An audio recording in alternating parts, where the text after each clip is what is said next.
The World Beyond the Headlines lecture series is a collaborative project of the University of Chicago Center for International Studies and the International House Global Voices program. Our nationally recognized programming is made possible with support from listeners like you. Secure the future of World Beyond the Headlines programming by making your gift online at alumniservices.uchicago.edu/giving. Please specify World Beyond the Headlines as the area of giving. The World Beyond the Headlines lecture series is supported by the McCormick Foundation, the Norman Wade Harris Fund, and generous contributions from listeners like you.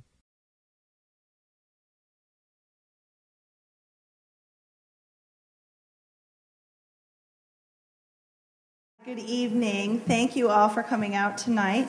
My name is Melanie Napoleon, and I'm Senior Director of Great Lakes Conservation here at Shedd Aquarium. I'd like to welcome you all to Shedd Aquarium and to what is going to be a very informative and interesting program tonight. We are so pleased to be able to provide our space in partnership with the University of Chicago for this important dialogue. Here at Shedd Aquarium, we use our trusted voice to inspire people to act to protect the Great Lakes. And certainly invasive species are a serious concern to us as they threaten local native wildlife, animals, plants. Certainly Asian carp have gotten a lot of attention lately in the press. That's why we're really excited to be able to host this event tonight and to be able to have a very informed discussion about the threat that Asian carp pose, to learn a little bit more about them, learn a little bit more about the issues. So thanks for coming out tonight, and many thanks to Ruben Keller and University of Chicago for putting this wonderful event together. We actually do have Asian carp here on display, and unfortunately the aquarium is closes at 6.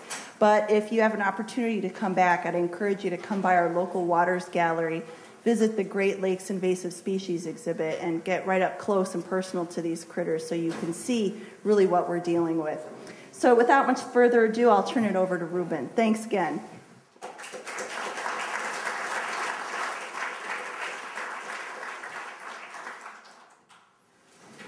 So thanks, Melanie, and special thanks to the Shedd for hosting this event. So I'd like to welcome everyone to this World Beyond the Headlines event, Asian carp invasion, potential economic and ecological impacts in the Great Lakes. And this is the first event in our spring quarter series. And just again, my name is Ruben Keller, and I'm a lecturer in the program on the global environment at the University of Chicago. So the World Beyond the Headlines series is a collaborative effort. I need to speak louder.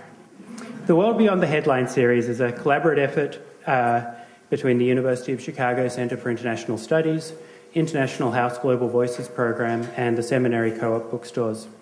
And for this event, we're also very pleased to have partnered with the Chicago Council on Science and Technology, and obviously with the Shedd Aquarium. We hope that you'll join us. It's actually this Thursday at 3 p.m. at the University of Chicago for the second Spring World Beyond the Headlines event. We have the Secretary General of NATO, Anders Fogh Rasmussen, who'll be speaking about Afghanistan, the lessons learned after 8 years, and implications for future operations of NATO in Afghanistan.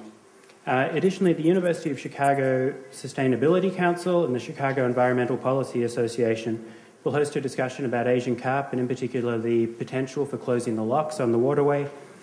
This event will be moderated by Josh Ellis, who you will hear more from this evening, and it will take place in the lecture hall in the Harris School for Public Policy from 5 to 6:30 p.m. on Monday, April 19th. And there's information about both of those events on your way out at the tables, so you don't need to copy all that down. We're really lucky. Tonight's event is being audio and video recorded. It will be posted on the Center for International Studies website. I won't try and read out that website, but go to the Center for International Studies website in a couple of weeks, and the whole event will be posted there. Now, before we begin, there are several people that I need to thank. It was eye-opening for me to be involved in this organisation and to see just how much work goes into it. So first and foremost, the Shedd have provided space for this event, and they provided the time of some extremely capable and helpful staff. In particular, I want to thank Melanie Napoleon, Paulette Pierre, Dennis Frankenfield, and John Siska. The Shedd has also organised for some of their volunteers to be here, and in fact my whole freshwater ecology class is here volunteering. And additionally, as I mentioned, we work very closely with Benjamin Brooks from the Chicago Council on Science and Technology, and we'll have a couple of words about their program now.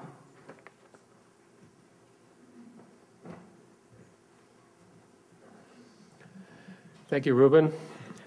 My name is Lance Garandy, and I'm Senior Vice President and Head of Collections and Research at the Field Museum, but I'm also on the Board of Directors for the Chicago Council on Science and Technology, or C2ST as we like to call it. This organization includes most of the major research institutions in the Chicago region, and it's this diversity of research that allows C2ST to produce a wide range of programs each month. It features some of the best scientific and technological minds in the region. C2ST is a membership-based organization. What does that mean? Well, it means we depend on you to help support us.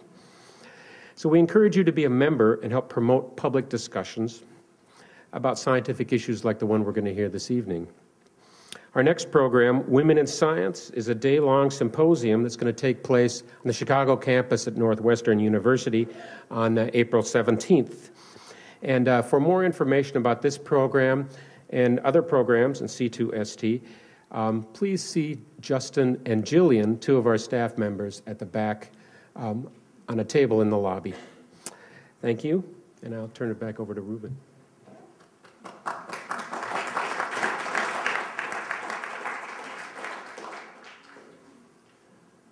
Okay, so very briefly, the format for the evening is 5 presentations, which will each take approximately 15 minutes. So please hold questions until the end, and if we all keep on time, then we should have at least half an hour at the end, where I'll invite each of the presenters up onto the stage, and we'll have panel discussion and audience questions. So the first presenter is David Lodge, who is a professor in the Department of Biological Sciences. He's also the director of the Center for Aquatic Conservation and director of the new Environmental Change Initiative at the University of Notre Dame. He's a freshwater ecologist who's been active at the interface of science and policy for invasive species for many years. He was also my dissertation advisor. And he'll be talking tonight about the history of invasions through the Chicago waterway system, and also the eDNA, the environmental DNA work that he's been involved in as a leader. Thank you.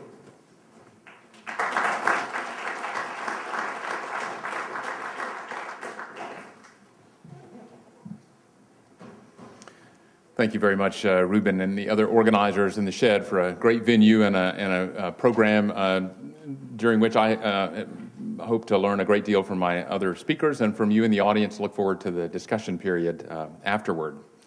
So in the spirit of this symposium as being sort of behind the headlines, I wanted to focus in my remarks tonight not so much on the two species that I've pictured here on the front, this Bighead and silver carp, although I will get around to those. But I wanted to put this issue of that we've come to know through the lens of Bighead and silver carp into a little bit of a broader context and focus on this waterway, this network of connecting waterways that we sometimes call the Chicago Sanitary and Ship Canal. And when I say any of those things, I'm referring to this whole network of waterways in Chicago. And what I want to do is address really 4 questions that we'll come to in a minute. And they're, on the face of them, they're quite simple questions. But of course, with all real-world questions, they get more complicated as we dive in. But I want to take a retrospective view, looking at the past invasions that have used this waterway. So I'm going to focus on biological invasions and the importance of this waterway with biological invasions. Look at the ones we're worried about right now, and also alert you to some that may have the potential to invade in the future. I also want to make clear at the beginning, as I've done with listing these other names on this first slide, that what I'm going to represent is the product of a lot of collaboration, particularly involving those people that I've listed here, Dr. Andy Mahon and Dr. Chris Jurdy and Lindsay Chatterton of the Nature Conservancy. In the work that we've been doing in the past few months on the Chicago Canal. So these are the 4 questions I'm going to answer. The first one is to put this Chicago Canal in a broader context. If we can go to the next slide. What I want to point out is that this canal connects 2 of the greatest waterways, or two of the greatest watersheds, the river basins of North America. One being the Mississippi River Basin in the lower left, that drains roughly 40 to 50% of the land area of the United States, and the other, the Great Lakes St. Lawrence Basin, pictured in the upper right. And these Chicago area canals connect those two. They were not naturally connected, except perhaps in the rare event of very high water conditions, but certainly they were not connected in a way that allowed free movement of organisms. But beginning around the turn of the 20th century, we connected these and opened up the possibility of organisms moving through them. Now, one of the ironies of the history of this waterway is that for a long time it was so contaminated with Chicago's sewage, which of course was the original motivation for its construction, that it could not be a conduit for movements of organisms. But with the Clean Water Act and the gradual and now dramatic resulting improvements in water quality, this waterway is now a perfectly good habitat for many organisms, including those that we'll focus on in a few minutes. So that's the big picture. We've got a human-built canal that connects two of the great watersheds of North America that historically had very different groups of organisms in them. The Great Lakes characterized by its own set of organisms, and the Mississippi River by another. We can go to the next slide. Now, why does this matter? Let me just illustrate that with what we biologists have come to understand in recent years about invasions, the movements and introduction of organisms in places on the planet where they did not originally occur. So I've just put three examples here from three different well-known waterways on the globe. And what I've plotted here is the cumulative number of non-native species discovered in these three waterways over time, from 1850 to 2000. And we can just look at the Great Lakes as an example. The number of species, alien species, that now occur in the Great Lakes is on the order of somewhere between 186 and 190 that we know about. All of those species now have access not only to the Great Lakes, where many of them were originally introduced by shipping, but because of that canal, to the Mississippi watershed also. Likewise, the Mississippi Basin is not as well studied, but there are lots of organisms that have been introduced to the Mississippi Basin from elsewhere on the planet that have access to the Great Lakes. So if we can go to the next slide, then what we see is this gradual accumulation now of a very large number of non-native species in each of these basins, and we've seen historically the importance, in the last few decades especially, the importance of this canal in the dispersal of some highly damaging species. I've illustrated 4 examples here of species that have the potential to move southward from the Great Lakes Basin. 3 very well-known ones, the zebra mussel, the quagga mussel, and the round goby, another more obscure one, Cordylophora. The first 3 are well-known because they have caused so many changes in the ecology of the Great Lakes and in other areas, and especially as zebra mussels and quagga mussels have dispersed across the continent, most recently arriving in California in 2007 and 2008. Those species have caused millions of dollars in damage, hundreds of millions of dollars of damage every year. And we can trace those back to their original introduction in the United States by shipping into the Great Lakes. How did they get further south initially? Through the Chicago Sanitary and Ship Canal, from whence they've dispersed westward.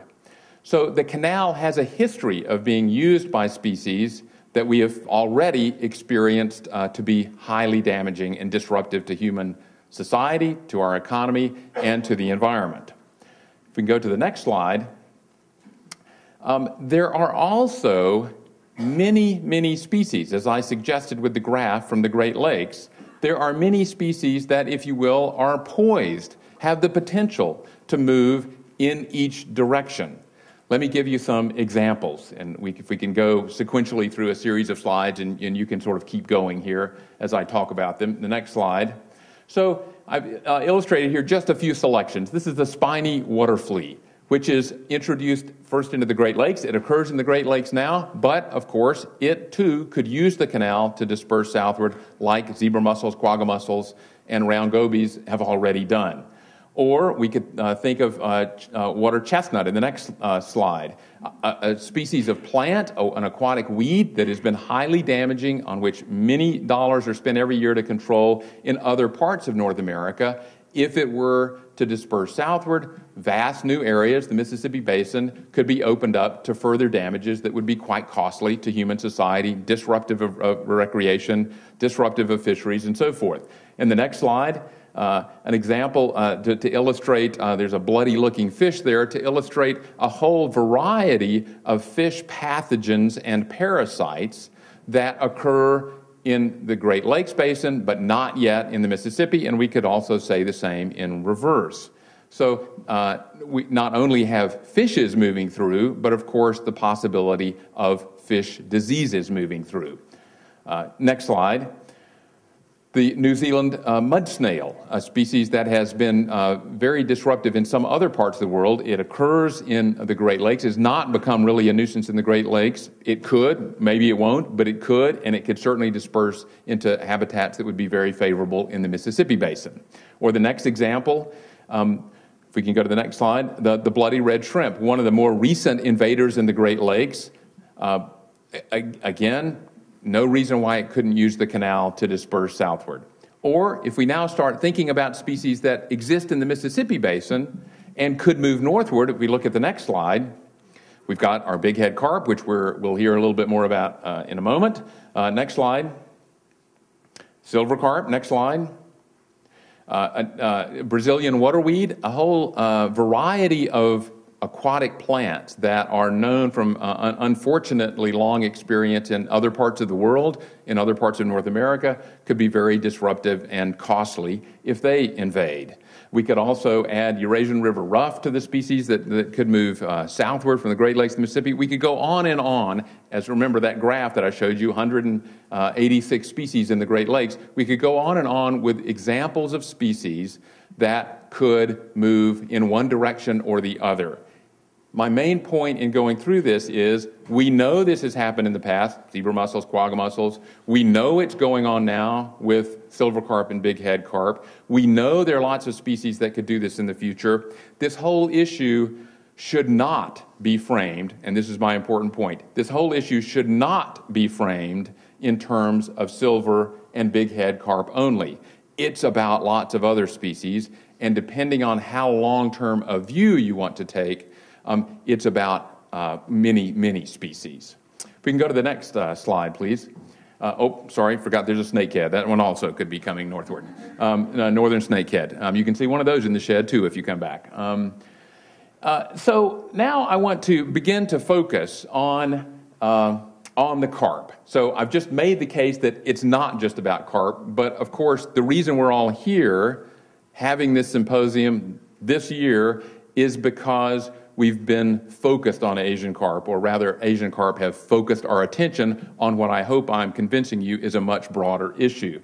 But let's think about these two species of carp, silver and bighead carps. Just the last in a series of carps that have invaded North America from Asia.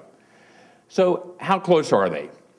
It's the team of my researchers, led by the people that I mentioned on the first slide, that have been tracking the existence of Asian carp or the location of Asian carp using eDNA techniques in the waterway over the last few months. If we can go to the next slide. So we've known these silver carp and bighead carp were coming for a long time. I think Dwayne Chapman will talk more about this in a few minutes. I'm just giving you a couple or three snapshots here in time of where we know silver carp were. It's no surprise that they're knocking on the doorstep of the Great Lakes. What our work has done in recent months is simply accelerate the timeline that we thought we had to respond to this threat.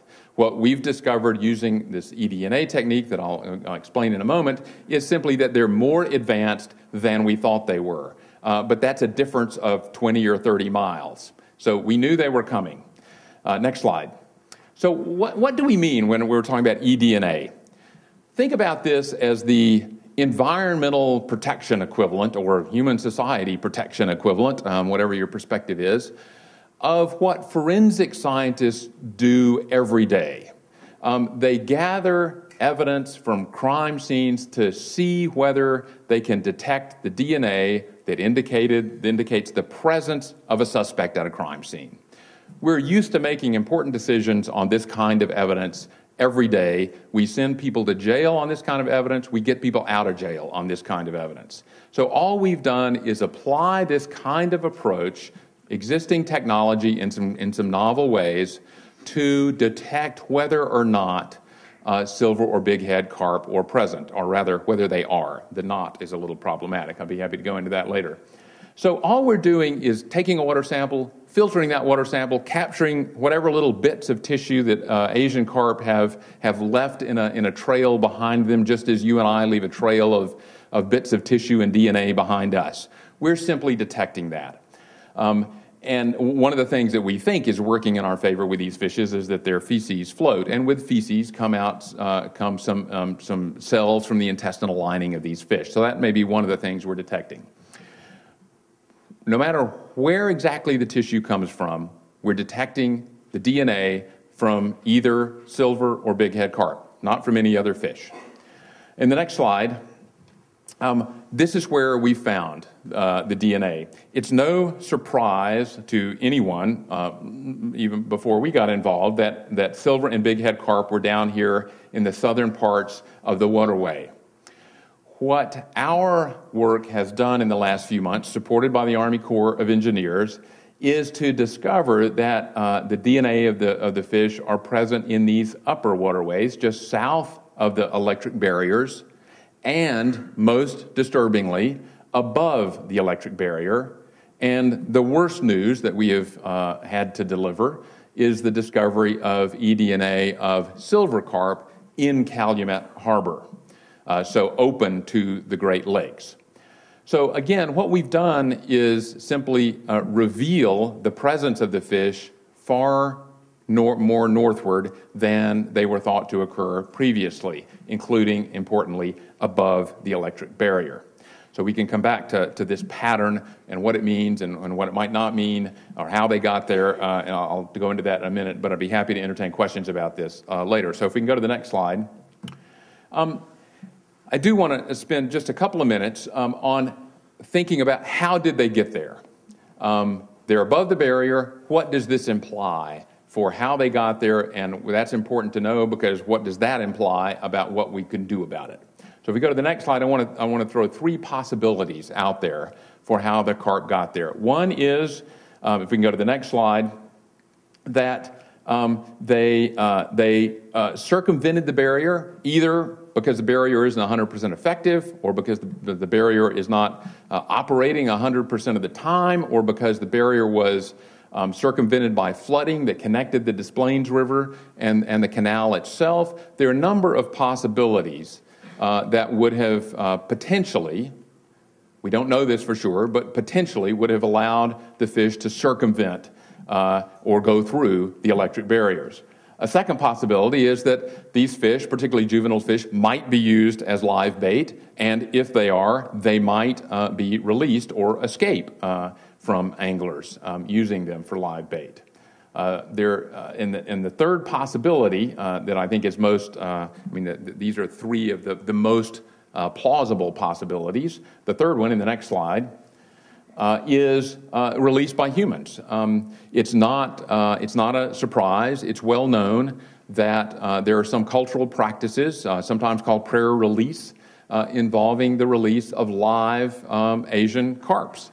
And that may very well be the source of some Asian carps. I would think that has happened on occasion, at least. There is no way for us or anyone else to know for sure where any particular fish came from or how it got there. But these are some possibilities. Next slide. Okay, so I want to close just with this last question briefly, and again, we could come back to this. How many carp would it take to launch an invasion? And in other words, because we believe we've detected silver carp in Calumet Harbor, does that mean that there is an established self-sustaining invasion of silver carp in Lake Michigan going on? And I want to say the answer to that is no.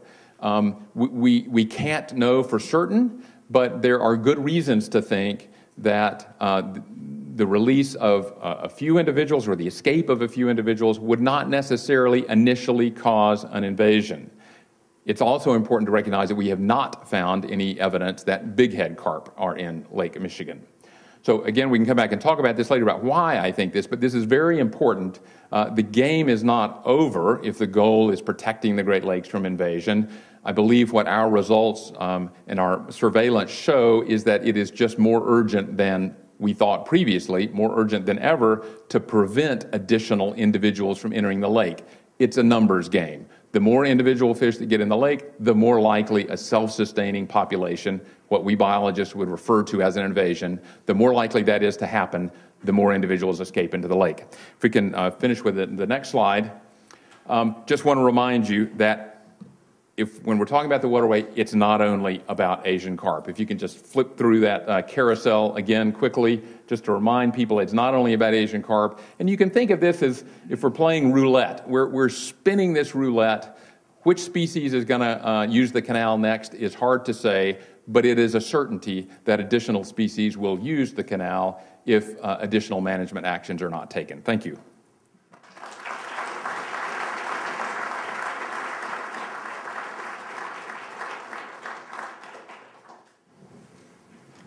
Our next speaker is Dwayne Chapman, who is a research fish biologist with the United States Geological Survey. He's one of the preeminent Asian carp biologists in the country, and he's had quite a unique role in that he's very much at the cutting edge of the ecology and pushing what we know about the biology of these species, and he's also been strongly involved in a lot of management action. He's travelled all the way from Missouri to be with us tonight, and he's going to talk about ecological risk of Asian carp to the Great Lakes. Thanks, Dwayne. Well, what I'm going to talk about today has to do a lot with the uncertainties, and I'm probably going to leave you more confused than you were when you came in. Some of you probably are pretty not confused at all, think that it's a done deal one way or the other, and you ought to be a little confused, as I am. And So, I'm talking about what happens if they get into the Great Lakes, assuming they get into the Great Lakes, right? And I'm going to provide ammo for both sides of the debate about whether they could become a problem or not. I want you to try to take a look at the whole question, not just one particular side of it. The take-homes that I want to talk about, that I want you to pick up from this thing are, should you worry about Asian carp? Well, yeah. I mean, it's definitely has the possibility of being a big problem. These fish are environmental engineers. They are known to change the environment where they invade, much like the zebra mussels have done in the Great Lakes. They could have other undesirable effects. But there's a lot of uncertainty about this whole thing. We do not know for sure exactly what's going to happen. There will be most likely unequal effects on different types of fishes. It would be really strange if they were able to come in and wipe out all parts of this $7 billion or whatever it's worth fishery in the Great Lakes. It would very likely, if they become very abundant, there will be negative effects, but there would be not an equal distribution of effects across the entire Great Lakes basin, and also not against all species of fish. And also I want to talk a little bit, very briefly, about the speed of invasion, which probably won't be very fast if it does happen. So next slide. These are the bad boys here. The bighead carp at the top. That is a relatively skinny one, by the way. Missouri River skinny bighead. This is a silver carp. This is a grass carp. And this is a black carp. Now, all four of these fish are Asian carps. And when you say Asian carps in this country, we're usually talking about these fish, although there are many, many more Asian carps than this in the world. Sometimes when you say Asian carp, you're just talking about these two. And that's, again, the bighead and the silver carp, these filter feeders. These are the planktivores that feed at the bottom of the food chain. They don't eat 40% of their body weight per day, as you will see in, umpteen newspaper releases. But they do eat, sometimes under ideal conditions, maybe about half that. And that's a lot. And they can definitely change the systems that they invade. Next slide, please. Okay, they are native to Eastern Asia. almost to Vietnam with the silver carp, and then there's another species of silver carp which is native to Vietnam, and they go well into Russia. I mean, it's not just along the Amur River. The silver carp in particular, it's native to well into Russia, well up along the coastal parts of it. And again, they primarily are planktivores. These fish are primarily lake fish. You'll see some people say in the media that these are river fishes. Why would we worry about the Great Lakes? They are not river fishes. They are lake fishes that spawn in rivers. They require rivers for spawning. They don't like to live in rivers. And if they do live in rivers, they live in off-channel, low-velocity habitats. They do, however, require these low-velocity they require large rivers to be able to spawn, or at least they think we do, because they need this drift. The eggs and larvae drift in the current. They are heavier than water, and if the water velocity is not high enough, they'll sink to the bottom, where we think they die. But we still have insecurity about that too. Next slide. Okay, first I want to talk about what do the experts think. Well, this lodge up here, this is David that just spoke, and Cindy Kolar, Dr. Cindy Kolar, a good friend of mine, they developed a model back in 2002. It's published in the journal Science, where they looked at the life history of parameters of a lot of different kinds of organisms which had invaded the Great Lakes, and then developed this model and looked at a lot of other creatures that might invade the Great Lakes. And what they determined with silver carp was, yeah, they probably could establish in the Great Lakes, but they would most likely be slow to expand their range, and they might not become a problem, and they expressed uncertainty about it, which is a legitimate thing to do. Then there's Mandrake and Cudmore in 2004. This is put out by the Department of Fisheries and Oceans in Canada. Again, this was a classic risk assessment based on the best guesses of scientists. And you take, in a classic risk assessment, you get all the data you can figure out about a species together, and you get the best minds on it together, and you decide, basically, what you think is most likely that we have a problem. And they decided there was a high risk of establishment. And then there's this book, Kolar et al., 2007. I'm an author on this. And it's a risk assessment not just for the Great Lakes, but for North America, as well as a biological synopsis. And again, the Great Lakes is only a small part of what we did in this, but the summary, to make it short, is that we decided that we really couldn't make a decision on whether or not bighead and silver carp could become a big problem in the Great Lakes. But we did say that if they became very abundant, that they would be problematic. Next slide. Okay, now, there are Asian carps in the Great Lakes. And we have 5 large bighead carp have been captured from Lake Erie already. Now, the probability of capture of of any of these fish is very small. They don't get caught on hooks. They're not susceptible really to any of the commercial fishing gear that's out there that's being used now. So we're really lucky to catch one. So if there's one out there. So there's probably a lot more than 5 fish still swimming around out there.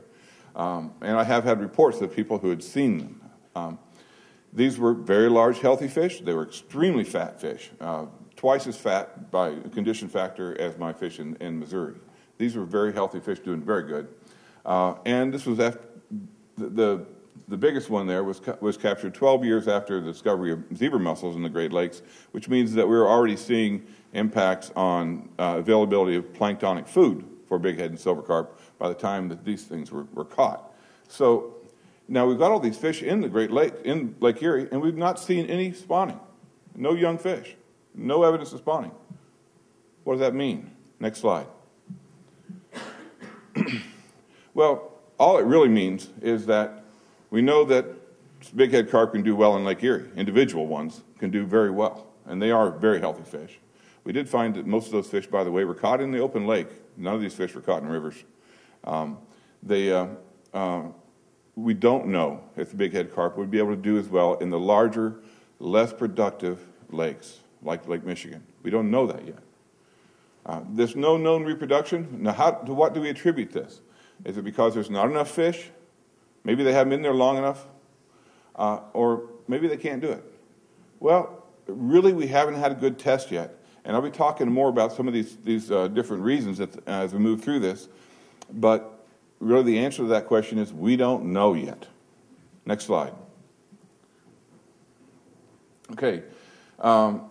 this is important to understand, the timing of the invasion. You'll hear a lot in the media that these fish were, escaped in the 93 flood or in the floods of the early 90s, and it's just not true. I mean, some of them may have escaped in those floods, but they really were out a lot longer than that. The first silver carp was caught from the wild probably less than a year after they were first imported to the United States in the early 70s.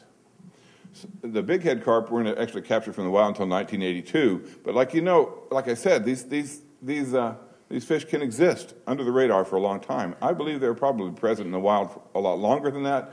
When this one fish was caught in 1982, it was followed by several captures all around the basin and within the same year. But it took 20 to 25 years for those fish to become really, really common to where you could actually expect to go out and find them. And this is a really common thing when an invasive species comes into a new habitat. You go through a lag phase where they just exist at a low level for a long time, and then the population will hit an incremental growth phase where they'll go just cruise along like this, and then they'll shoot up. And that's what we saw with bighead and silver carp. They were out there for 20, 25 years, and all of a sudden something happened, and it might have been related to the floods of the early 90s. It might have given them a good foothold, and they took off. Now, when and if the fish are able to get into the Great Lakes and get a foothold, I do think it will take at least as long for several reasons. One, there's the Lodge paper says, it's going to take a long time. They're not the kind of fish that expands very rapidly. The Great Lakes are colder, so it's going to take longer for a fish to reach maturity. So it's going to lengthen out this lag phase. They're so big, it's just going to take the Great Lakes are that it's going to take a long time just to fill them up. So I do think it's very likely that if they do get established in the Great Lakes, that it will take a long time. Now, this affords us an opportunity. There are things we can do. It's not a done deal that these fish, once they get in there, are going to be able to take off and become huge problems. There are things we can do about that. I don't have a lot of time to talk about the things we can do, but there are things we can do. But on the other hand, 10 years from now, if these fish are established in the Great Lakes, very likely everybody will have lost interest in this because there won't be a problem. I can almost guarantee that bighead and silver carp won't be a problem in the Great Lakes 10 years from now. If they're a problem, it's going to be 25, 30 years down the road. So that's when the hammer's going to fall, if it ever does happen. Next slide. So if the Asian carp achieve high densities, some areas are going to be worse than others. Some areas are going to have better habitat. They're going to be more abundant. They're going to have and it's hard to identify where those spots are at this point in time. We don't, there isn't another place exactly like the Great Lakes where these fish have invaded. We do have the Caspian Sea, which is really huge, but it's also salty. It has a lot of other things going on for it. By the way, the Caspian Sea, the Russians were trying to establish these fish in the Caspian Sea for like 30 years before they were successful. It's the same kind of thing, this lag phase, that they were able to eventually get the population to be really sky high, but it took them a long time trying. But another thing that is different species of fish are likely to be affected differently from others. So I wouldn't expect every fish to be wiped out of the Great Lakes. In studies in this country and other places, planktivorous fish that eat plankton throughout their life cycle, were heavily affected. Fish with young that live out in the middle of the water, we call them pelagic fishes, the very young fishes. Those fish decline dramatically in other countries where the fish are in lakes, right? There's a lot more information about lakes out there than there is in rivers. But fish like the European walleye, when silver carp were introduced, they cratered. But fishes that had early life stages that hung around the banks, they weren't affected hardly at all. So that's the kind of thing we may see here in the Great Lakes. It might be different because the Great Lakes are not the same as lakes in Europe. Upsides to the invasion are hard to find. I don't really think, I don't want to say there's winners and losers because I really don't see any potential effect of, say, commercial fishery that might develop on Asian carps in the Great Lakes being a really big plus. I don't see that as being there's hard to find an upside, but there are degrees of downsides. Next slide. So these are the things that have primarily been considered to be the big factors that might keep them from establishing in the Great Lakes. One was water hardness, and we published a paper, actually USGS has published 2 different papers, one on Bighead and one on silver carp, to show that water hardness in the Great Lakes is not going to be a problem. So that is not an issue now. I won't talk about it anymore. Then the spawning and early life history parameters, and we talked a little bit about that, but I'll get to that some more in a minute. Then food resources. The Bighead and silver carp need a certain amount of food. They may not find it in the bigger Great Lakes. Temperature has been brought up as an issue, and propagule pressure, and which means the number of fishes, the number of organisms that invade, essentially. Next slide.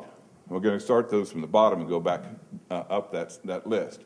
And again, propagule pressure is defined as the number and quality of organisms that invade, that could potentially be parents of other fish or organisms. In invasion biology, usually you find that a few organisms is not enough. You have to get more than one. Most invasions are not successful.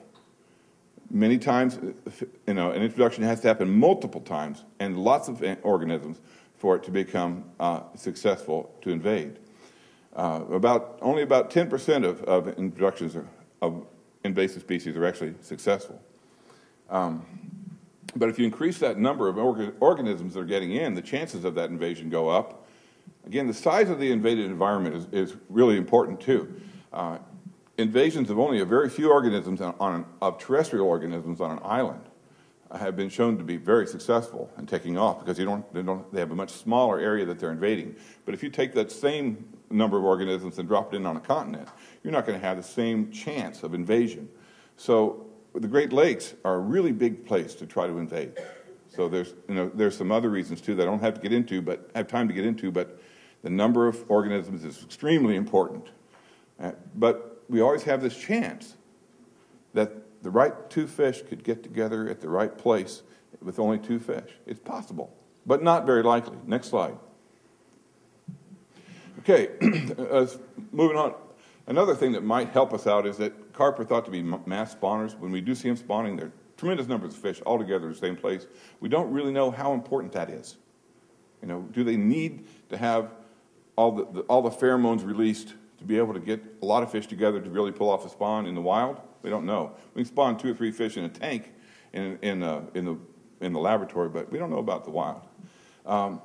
The failure of those bighead carp that were found in Lake Erie to recruit might be a result of low propagule pressure, although there are other reasons why it could possibly be. And there also, you have to remember, these fish can exist under the radar for a long time, especially the small ones that are really, really hard to find. Is some small possibility, and I consider this a very small possibility, but it cannot be ruled out, is that they have not failed, that they have reproduced in Lake Erie, and that we'll find out about it 10, 15, 20 years from now. Next slide. Okay, temperature.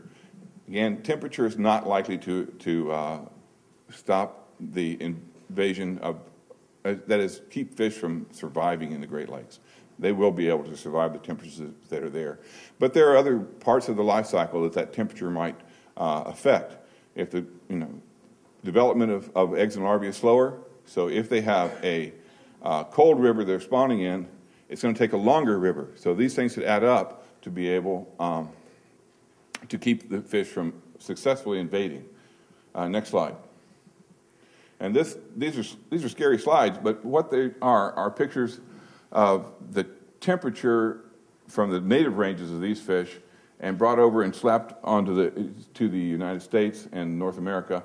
And so that's the temperature range. Those particular areas in red and pink are areas that have the temperature ranges that those fish would experience in their native range. So, but again, remember that lots of things besides air temperature affect where fish can live. Next slide. Food resources. Now, there's been a lot of talk about whether these fish are going to be able to live in Lake Michigan, because there's just not so much food out there, especially since the invasion of zebra mussels. Chlorophyll concentrations and plankton concentrations are extremely low now in the Great Lakes in Lake Michigan. And they might not be able to find enough food to live out there. According to the study by Cook et al., where they developed a model based on decide how much they would actually need, they said we'd need 10 micrograms per liter of chlorophyll for a fish feeding primarily on phytoplankton to just survive without even swimming or breeding. Based on that model, though, parts of Lake Erie have a lot of plankton, and they would do very well. Well, we've seen that in Lake Erie, they did do very well, so that makes sense. But according to that model, they should not do well in Lake Michigan. But on the other hand, Asian carp are not obligatory plankton feeders. That is their primary food, their primary way of feeding, but they can feed in other ways. We just don't know if they can make a very good living on some of these other places, other foods in the Great Lakes. And we also know that carp do live on other things successfully, and they live on less than that amount in other places. Next slide. This is in Lake Balaton in Hungary. It's about a fifth the size of Lake Erie. It has, in the part of the lake where they catch the carp, which is actually lower in plankton than the other part of the lake. It's kind of like Lake Erie. You get one end that's a lot more abundant or productive than the other. But Lake Balaton has the same kind of thing going on. In the less productive end, that's where the fish are. For whatever reason, I don't know. But in that end of the lake, it's about half. They have about half the plankton that would be shown in that model, that would seem to be required by the Cook model. By the way, I also want to mention again, this fish lived in the open lake in Lake Balaton, not in the rivers, and interestingly, they don't jump very much there. They can't make them jump. I don't know what the deal is. Next slide. But this is what a silver carp looks like from Lake Balaton. The average fish in Lake Balaton that's caught in their sampling regime is bigger than the biggest silver carp I've ever seen in my life, and I've seen thousands and thousands of them. So, they can do quite well on a lot less food than you would find in the Cook model. And those ovaries, by the way, by rough back-of-the-envelope calculation, that fish probably has about 3 million eggs. Next slide. Asian carps have a great deal of flexibility in their feeding. We talked about these different opportunities. They can, in the Missouri River, in our studies in the Missouri River, they eat primarily detritus. They didn't eat plankton. They eat the stuff that they're finding in their guts is like insect feces and bits of leaves and that sort of thing, because there really isn't any or very much plankton most of the time in the Missouri River. At times when there is plankton, they'll select places where there is plankton, but most of the time there isn't that much, and they didn't feed on it because it wasn't out there. The silver carp, by the way, can filter down to the bacteria stage. They can get some really, really small stuff with those gill rakers that they have. And they actually have a system with their gut where they actually grow bacteria in their foregut and digest the bacteria in the hindgut, which means they can subsist on things that most fish wouldn't be able to survive on. I mean, it may not be an organic source that a normal fish would be able to live on. But we don't know yet whether whether they can actually break down cellulose or something like that, for example, but we intend to find out. Next slide. So again, many unknowns. We don't know if Asian carp could subsist on quagga and zebra mussel pseudofeces in the Great Lakes, but they very well might be able to, and it does seem like the kind of thing they would do well on. If you're familiar with Cladophora, it's an algae that grows attached and then it breaks off and drifts around, and it's really abundant now because the zebra mussels and quagga mussels have cleaned the water so much that the light hits all the way to the bottom. So we now have blooms of this Cladophora. It's not plankton, but maybe Bighead and silver carp can eat it. And it's very likely, I think, that they would be able to eat and take advantage of that. Blue-green blooms have become more abundant in the Great Lakes since the invasion of the draceniid mussels, and that is the zebra and Bighead, zebra and quagga mussels. And we don't know whether these fish are going to be able to take advantage of that intermittent food source of those blue-green blooms, intermittent and local food sources. But we will be looking at that also in the near future. Next slide. Last limitation here is the spawning limitations. We talked about how they need this length of river. One very rough estimate of the minimum length of river required is 100 kilometers, 60 miles. We don't know for sure exactly what that length is. We are working on pegging that down. It's going to depend a lot on river speed. It's going to depend on something called longitudinal dispersal coefficient, and also on temperature. And those three factors together are going to primarily describe what rivers are available to these fish to reproduce in. There are other things that may affect that, but we don't know for sure. Next slide. We did look at which rivers in the Great Lakes might have approximately 100 kilometers of river, and there are several. Next slide. But there's some uncertainty even on this. We do know that Asian carps, every place that they've been introduced and where they're surviving and where we have established populations, every place that we know of, and there are lots of them around the world, they have this minimum length of river. We don't know of any place where they've established and they're able to reproduce without that minimum length of river. And we've introduced, like grass carp here in the United States, hundreds of places, thousands of places if you count farm ponds. And there's never been any evidence that those fish could reproduce. But there is some doubt yet, because we can bring those Asian carp eggs into the lab and do a lot of things to them and leave them sit on the bottom, and they don't die. So what kills them? So we don't know. And there may be things that might happen in the wild that these, they would find a place where they could reproduce without this minimum length of river. We don't really know the answer to that. But we think they can't live without that 100 kilometers of river. We're just not totally sure. Next slide. So to sum it up, uncertainty abounds. The population growth, again, may be slow at first, may go on for decades even, and they could remain totally under the radar during that time. We may not even know they're there.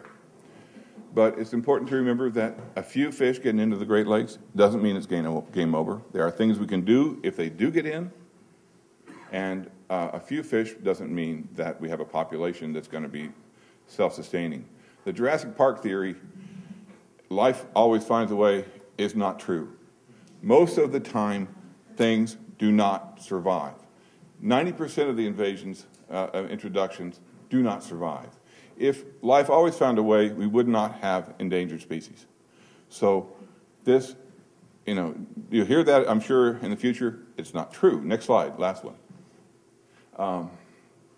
Again, introduced individuals can survive and grow. In some cases, we know that. Again, Asian carp are amazingly flexible organisms. They are able to survive in ways that we wouldn't have expected.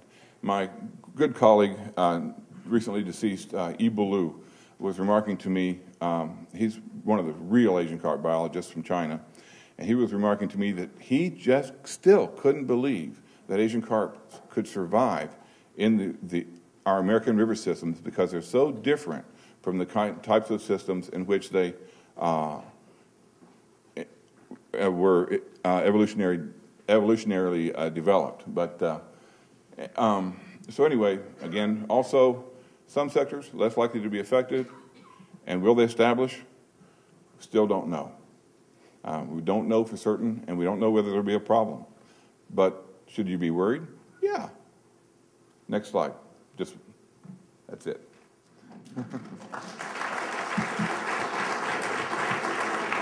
Before I begin, I want to share with you my greatest concern.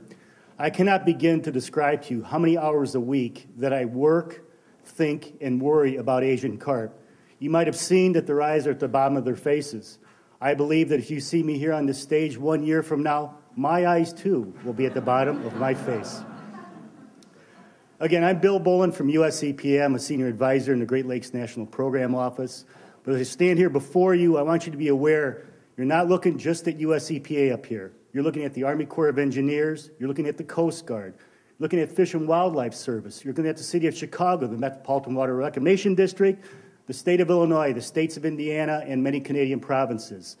What I'm going to present to you tonight is the framework that was announced at the White House the first week of February, the $78.5 million plan that we do believe will allow us to keep Asian carp from establishing a self-sustaining population in Lake Michigan. First slide, please. Here's going to be what I'm going to cover. I'm going to go through it pretty quick. I'm going to briefly show you the framework overview, cover the topography of the area, talk a little bit, just very briefly, about biology and science, talk about how we're approaching the framework with both short-term and long-term action items. By the way, there's 32 in the draft framework right now, but as of next week, you'll see 36 action items. I'm going to talk about the funding, and then obviously later on, be happy to take any comments. Next slide, please. Again, you heard me say our goal. We want to keep the Asian carp from establishing a self-sustaining population. I've talked about, the many partners that we have.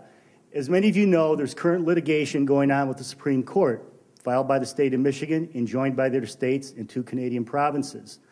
A message I want to bring to you today is we sincerely hope that we can get beyond litigation and begin cooperation. And I'm happy to announce to you tonight that even though the state of Indiana has enjoined that suit, they are working now with our partners in trying to find ways to stop Asian carp from entering through the Grand Cal and Little Cal. In the next few weeks, the Canadian Department of Fisheries and Oceans and 2 Canadian provinces, Ontario and Quebec, also want to now re-engage to see what they can do to bring resources to bear. By the way, all these parties I'm mentioning, if you're aware of the eradication effort that occurred in CSSC in December, they all brought teams to that massive effort where we made sure the Asian carp couldn't get into the Great Lakes when the electric barriers were taken down. As you might have heard, the Army Corps has the electric barriers, but we got to acknowledge the fact that engineering will not be the only solution for a biological control. It's going to require all the tricks that we have in our toolkit. That's why the federal agencies and our state agencies have come together on the $78.5 million plan. It is an iterative document. At the end of my presentation, I'm going to give you an opportunity to provide comments. We can consider them as we go final with the framework in April. Next slide, please. Chicago, it's flat. Where's the water go? Well, as you know, it's an engineered system to bring the sewage away from the lake. And there's many entry points, by the way, where Asian carp can get into Lake Michigan, from as far north as Wilmette to as far south as Calumet Harbor. Next slide, please. Dwayne had already covered how they possibly got into the Mississippi River, so I won't reiterate that. Dwayne also did a very good job of characterizing the carp characteristics. eDNA, David did a great job on that, and David and his team continue to believe that eDNA equals the presence of live Asian carp. And we also concur that it is a great tool. We're very appreciative of David developing that tool. It's just a tool in our toolkit, though. And as many of you know, you've been reading in the paper, Fish and Wildlife Service, Army Corps, and IDNR have had crews out for the last 6 weeks trying to find any Asian carp that we can above the electric barrier. To date, we have not found a single live Asian carp. Again, I acknowledge the fact, using those traditional methods, they are difficult to catch. But we're out there trying, and if we find them, we're going to take an action. Next slide, please. Going to go into the framework very briefly. Go ahead and click ahead. We are looking at a wide variety of suppression measures. We're counting on David Lodge and the Army Corps increasing the number of eDNA samples that they can run through their systems. What we want to get to in this coming season is to have the ability, while they collect an eDNA sample, we can have a crew out there checking to see if there's any live Asian carp. We are looking at structural operation variations. Many of you in the audience have heard about the modified lock operations that the Corps of Engineers is considering. I'm also going to briefly talk about the structural barriers that are going to be placed in between the displanes and the CSSC and the INM and the CSSC. We are looking at many different emergency engineering measures. I see Dick Landing in the audience today. Metropolitan Water Reclamation District is putting some screening on some key points to prevent Asian carp from being able to move into Lake Michigan. We're looking at expedited biological control assessments that may include the use of rotenone again, kind of a strategic strike of rotenone, though, not applying it to a 6.5 mile of CSSC. And as you all probably are aware of, the Army Corps of Engineers is expediting the construction of Barrier 2B. They expect that to bring that up online by October of this year. Next slide, please. I want to talk briefly about what the Army Corps of Engineering is doing. A lot of these items are, the first 4 at least, are theirs. You're going to hear a lot of talk about the interbasin study. The Corps of Engineers is embarking upon an interbasin study for the entire Great Lakes Basin. They expect to conclude that study by the year 2014. They have agreed, though, to expedite the study, the interbasin study between the Great Lakes and the Mississippi River Basin. They expect to complete that study by 2012. And from these studies, they're kicking out efficacy studies. One of the efficacy studies that they recently put out is, and EPA funded, by the way, was $13.5 million, again, to create a physical barrier between the Des Plaines and the CSSC and do some engineered barriers to shut off culverts between the I&M Canal and the CSSC itself. So you can look forward to a lot more Army Corps efficacy reports coming out. They have 2 more that they're very close to pushing out the door in April. One of those will be for secondary barriers. These we're calling disco barriers because they involve sound, light, and bubbles. So those of you who lived in the 80s, that's why we're calling it a disco barrier. But these barriers apparently do have pretty good efficacy where the fish, the Asian carp, can be redirected into areas where they could be commercially harvested. They expect that efficacy study to be coming out for public comment probably within the next couple weeks. Another efficacy study you've heard about is the modified lock operations. That one's going to probably be coming out toward the end of April. That study has to look at not only modified lock operations, but what can be done for fish deterrent to support those modified lock operations. Commercial fishing and harvesting. It might be possible to reduce propagule pressure by getting commercial fishermen out there in the lower stretches of the Illinois River to knock them back. That's under control as well. And again, Geological Survey, which Dwayne represented, has about 12 items in the framework looking at biological controls, be it the bio-bullet, the specific chemical that can kill only Asian carp, to pheromone attractants and repellents. Next slide, please. This is a busy slide. This is from the Army Corps of Engineers. This is one that many of you have seen. That's why I just wanted to briefly talk about the interbasin study, which is here at the purple on the bottom. And up top are their efficacy studies that they're kicking out. But I don't want to spend much time on this. If you have more questions during the question and answer period about what the Army Corps of Engineers is planning on doing, I'd be happy to answer that. Next slide, please. Many of you have heard talk about eco-separation or closing off of the canal from the rest of the system. We all acknowledge that this will cause massive disruption on a variety of levels. City of Chicago Rep Pat Carey is here tonight. City of Chicago uses the CSSC for emergency police and fire boats traffic. That would be disrupted. The Coast Guard also uses that for life-saving rescue. So there are public health and safety issues. There's obviously flooding concerns if you close off the CSSC. What are we going to do with all the water that is currently diverted away from Lake Michigan? Obviously, I know there's some industry reps here tonight, and I've had many hours of meetings with them. Obviously, there'll be impacts to commerce and economics. There are water quality impacts. There's going to be recreation and tourism impacts. You ask Wendella Cruise Lines and the Architectural Center people who use the Chicago Lock how disruptive it'll be to them. They say it will ruin their industry. It will severely impact tourism in Chicago, theoretically. And you've heard about the possible impacts to what could be a $7 billion fishing industry, commercial fisheries. So many things have to be considered by the variety of federal partners we're working with, and primarily by the Army Corps of Engineers in their interbasin study. Next slide, please. One thing I want to point out to you is there are many interconnecting waterways throughout the Great Lakes Basin. So when people say this is our problem in Chicago or this is Illinois' problem, it's not. It's the entire Great Lakes Basin problem. There is an interconnecting body of water between every one of the 5 Great Lakes states. Next slide, please. The framework.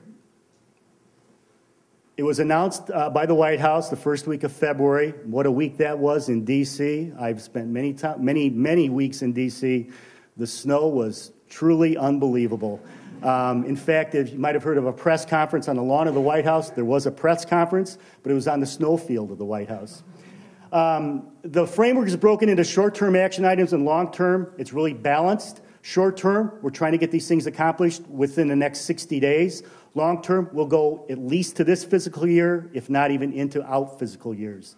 The funding source, and that's why I'm up here on behalf of EPA. What's our role as EPA? We're not fisheries management. We don't operate the locks and dams. We collaborate with our federal, state, and local partners. Through the Great Lakes Restoration Initiative, the administration passed that $475 million plan. For this fiscal year, it's proposed for $300 million next year. We took $58 million of that pot of money and applied it toward Asian carp activities. And we do believe we'll be successful again in keeping that self-sustaining population from establishing itself. Next slide, please. Here it is. If you want to know more about Asian carp, go to the website, asiancarp.org, or go to the Supreme Court website if you want to see the preliminary injunctions, any amicus briefs, and everything else that's been filed in the last several months. If you want to submit comments, we'd be happy to consider those comments. I'd ask that you try to get those in by next week. We do want to try to finalize the framework and the responsive summary by the end of April. If you've got any questions or want to contact me, there's my email address. Thank you very much for paying attention tonight, and wish us all the best of luck in keeping the carp out. Thank you.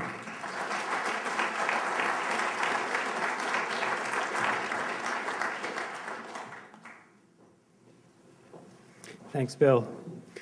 Our next presenter is Josh Ellis. He's been a program associate with the Metropolitan Planning Council here in Chicago since 2006, and he manages the MPC's water supply planning activities. And he's going to talk about some possible futures for Chicago waterway system. Thanks. Hi, everyone. Thank you all for coming, and thank you for having me. I am Josh Ellis. You can skip to the next slide.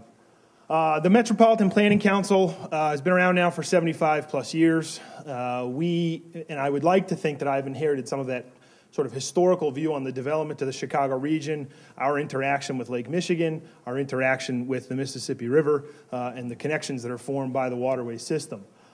We develop, promote, and implement policies that support a economically viable, environmentally sustainable, and socially equitable Chicago region. We work a lot on transportation and housing choices.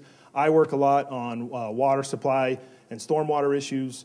We cover a wide breadth of issues here in Chicago. Why am I here tonight?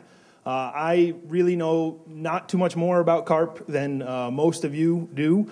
I know they're out there somewhere, and I know they fly or something,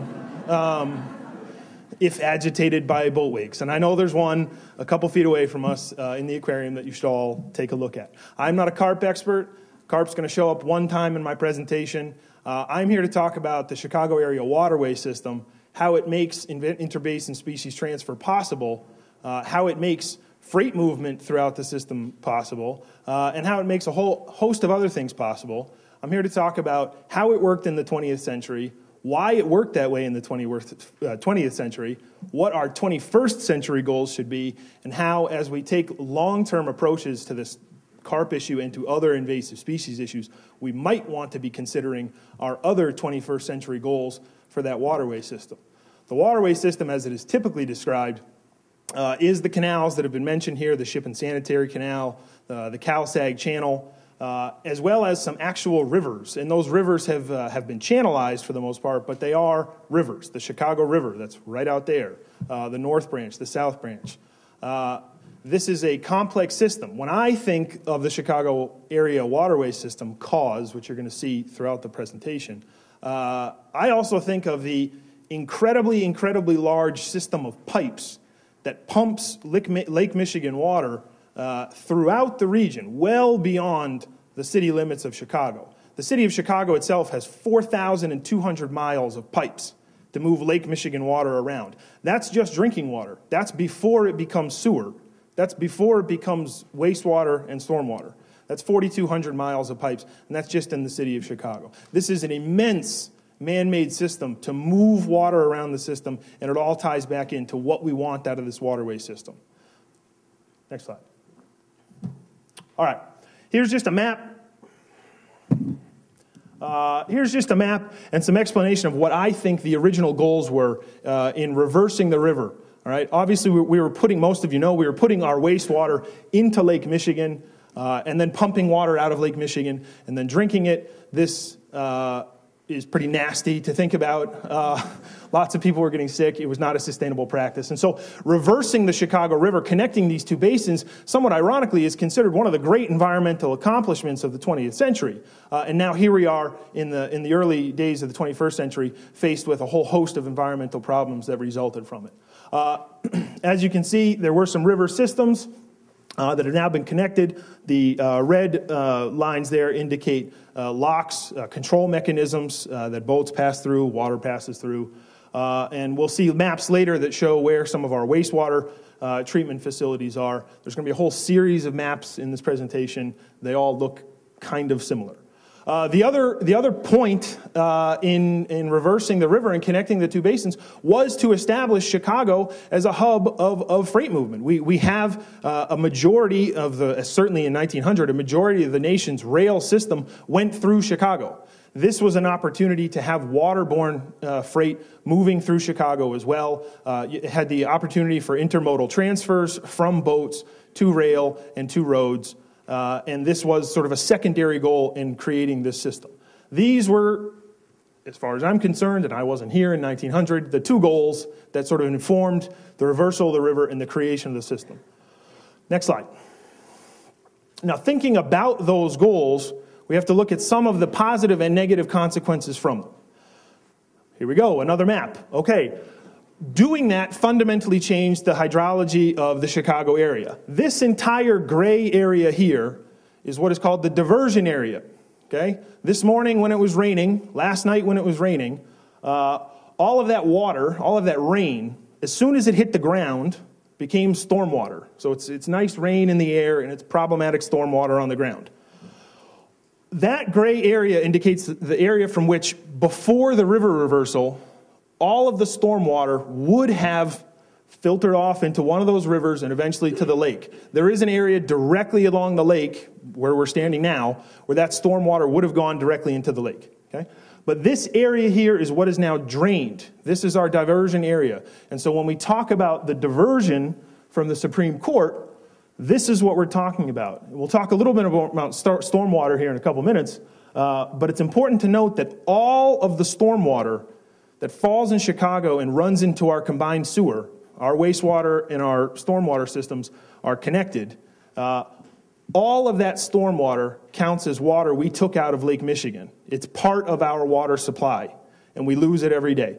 588 million gallons a day on average in 2005, which was a drought year.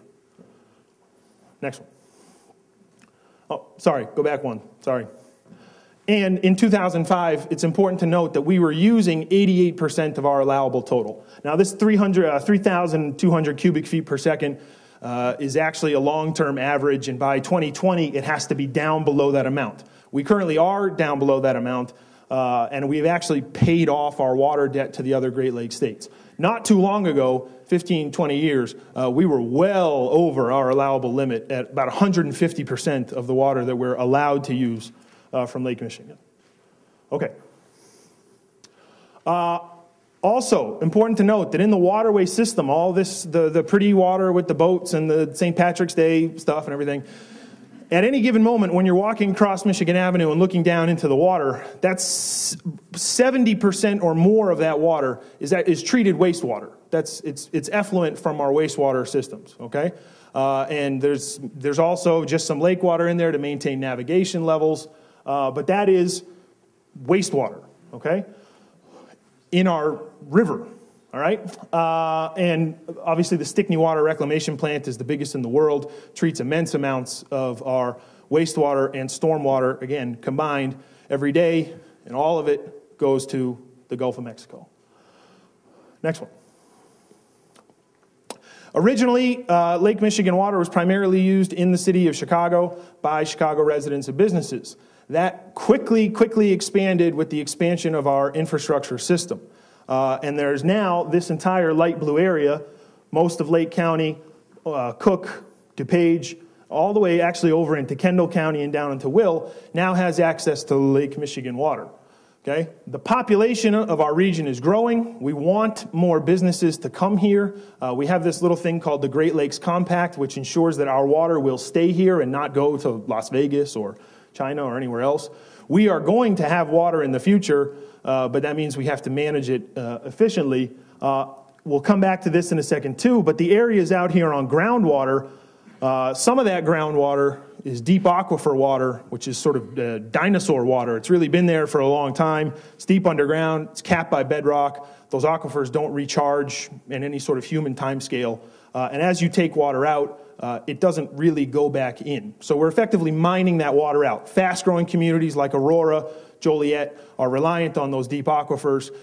And state data suggests that in the next 40 to 50 years, those water supplies will not really be there. So there are going to be more and more communities, and there already are, interested in connecting into Lake Michigan. Next slide. Certainly, the waterway system does allow freight movement. All freight movement is not equal. Not all of the freight coming into the system goes through the locks.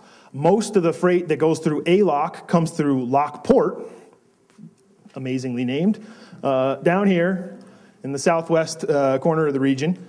And a lot of freight moves through the system, going through the Lockport lock, works along one of the waterways, and doesn't necessarily go through another lock into the lake. Some of it comes from the lake and doesn't go through a lock into the waterway system. Some obviously does.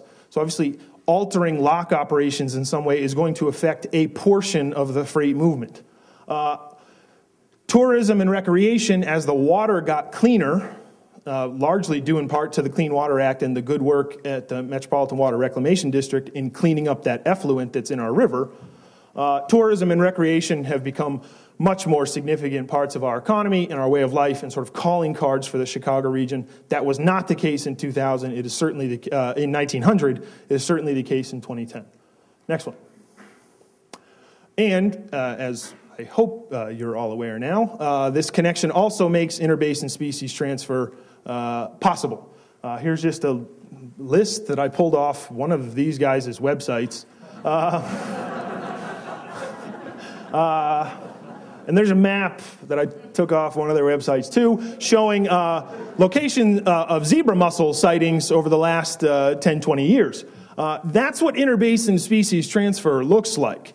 It's species coming from one and going to the other. We've spent millions and millions and millions of dollars on any one of these things, let alone multiple ones. The round goby is what the electric barrier that we were just talking about was constructed to prevent, and now we're using it for Asian carp. So we've got zebra mussel solutions and Asian carp solutions and round goby solutions, and with climate change, we're going to need alligator solutions or something. Millions of dollars for each one. Okay? Next slide. I'm kidding about the alligators. So, lots has changed since 1900. Lot has changed except for the basic operation of the Chicago area waterway system. Wastewater treatment has improved. There's a lot of other people that use Great Lakes water. They use it, they flush it down the toilet, they clean it up, they put it back into the lakes. All of the water that comes in our pipes from Lake Michigan is treated effluent from Milwaukee and Buffalo and Toronto. So the idea that we're not somehow part of this cycle is kind of silly. Combined sewer overflow is what CSO means. This is in heavy rainstorms because our storm water flows into our wastewater. If there's a lot of rain, it can overflow the system. We're going to get to a slide here in a second that'll show some of those effects here in the Chicago region. It's just a reality, because of the way the system is built, that we have these combined sewer overflows. Like I said, the diversion is probably going to need to serve more of the Chicago region. We're going to have to expand the pipe systems. Western Lake County is looking into it. I believe Aurora is looking into it. And this is likely going to be a reality. The diversion, many states and some provinces historically were not happy with us because we were using like 150% of the water that we're allowed to use, as you can imagine. It also drains water from the lakes, which they're not too happy about either. Again, the more and more people want to treat the waterway system as a system of rivers. That means improving water quality for plants and fishes and all of those nice things that live in a river. Tourism and recreation are incredibly important. Highway congestion is increasing. You all know that.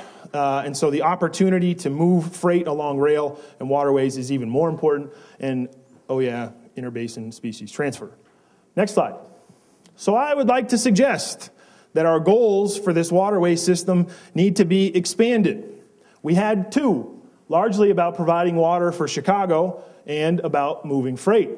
I would like to suggest that we need 5. Probably there are more. This is what fit on the slide. So here are the 21st century goals. Improving the water quality and ecosystems, not just of Lake Michigan or the Chicago rivers, but also the Lake Mississippi, the Mississippi River Basin and all of its tributaries. Is there a way we can do better at being a steward of the quality of the water that we're taking out and putting into these systems? 2, we're already providing the Chicago region with water. It provides Lake Michigan provides 77% of the region's water, and we're probably going to need more. We want to enhance the capacity of our freight systems. We want to make it easier for freight to move from rail to barge and barge to rail and even to road. We would like to see more of that. Moving freight on barges is incredibly efficient in terms of energy consumption. Trains are only slightly less so. So the more we can have these intermodal freight opportunities, creates jobs, and hopefully saves carbon emissions from getting some trucks off the road. Certainly we want recreational and tourism uses, and we would like to eliminate the risk of interbasin species transfer. I would suggest these are good goals for us to be pursuing and any sort of long-term strategies that we're talking about in light of the carp. Next slide. Just to go back to a couple of these. And these are highlighted in blue because nobody is talking about them right now. People are talking about freight. People are talking about tourism. People are talking about carp. Nobody's really talking about the water that's in the waterway system. Here's a little picture of what happens in combined sewer overflows. If you have your wastewater treatment, you obviously can't read this. Wastewater, stormwater, when it rains, they overflow, and that water often has to be released because otherwise it would flood the streets, and that would be bad. Since 2000, there have been several storm events in which the locks at Navy Pier and O'Brien had to be opened, and raw sewage combined with stormwater was let out into Lake Michigan, which, yes, then we pumped back in and treated and drank. This is obviously not a good thing for a whole variety of reasons. It would be nice not to have these combined sewer overflows. Certainly, if we were to close the locks and not do anything to our wastewater treatment systems and then have a giant storm, there is the potential that that water would back up because it can't be released into the lake and would flood the system, flood out onto streets, what have you. And because of the combined sewer overflow, we've already put millions and millions and millions and millions of dollars into the tunnel, the TARP plan, the deep tunnel plan, which would catch a lot of these CSOs. It's not totally online yet. It will come online, but it's got a design system capacity. And as the population grows, as we get more businesses, as we get more people, as we get more pavement, it's very possible that even TARP, the deep tunnel project, could be overwhelmed. Next slide. And there's the regional water issue. This is a chart of population growth. The beige is Cook County. The blue is the collar counties. The orange is like the really, really collar counties. You can see that the population of the region is growing. A lot of it is growing in areas that do not currently have access to Lake Michigan water and who are facing constraints on either deep or shallow aquifers or the Fox River and, to a degree, the Kankakee River. We likely will need more water. We don't face water shortages right now. What we face are waste and inefficiency problems. Next slide. In the Chicago region, like I said, the stormwater and water supply are basically one system. Our stormwater is supposed to be our water supply. It's supposed to go into Lake Michigan, and it currently doesn't. All right? 27.7% of the 2000 diversion, which is 588 million gallons a day, which is twice as much as all of the suburban communities in the Chicago region take out of aquifers and take out of rivers. We have water. It's not necessarily in the right place, and we're flushing it all down the system to the Gulf of Mexico. Again, regional water shortages are possible, but water waste and inefficiency are problems every day. Every time it rains, we pay to get rid of our water supply. And every time we get rid of that water supply, it's water that we're either not leaving in the lake to improve the ecosystem there, or water that we're not pumping out of the lake to sell to somebody to get them off an aquifer. Millions and millions of dollars every year, gone. St. Louis appreciates it. They bottle it and sell it back to us. It's called Budweiser. Next slide. To reduce the stormwater loss from Lake Michigan, however, is kind of challenging because the river currently goes the wrong way. Like I said, stormwater in the Chicago region, in that gray area in that map before, most of it sort of wants to run off to one of the rivers and then back to the lake. There's only a small sliver of land right along the lakeshore where stormwater would run back into the lake on its own. So really, all of the great green infrastructure projects that are happening in the city with alleyways and green roofs and everything, that keeps stormwater out of the sewer system, which is great. It doesn't help us expand the region's water supply. It doesn't put that water back into the lake. So we're only sort of realizing half of the potential benefits of all of those projects. Okay? So you really need to use the water on site for something, like having it rainwater harvesting for a non-potable use, like flushing your toilet. There's really no reason we should be flushing potable drinking water down the toilet, let alone putting out fires with it, or washing your car. I don't know how many of you lick your car after washing it. You don't need drinking water to wash your car.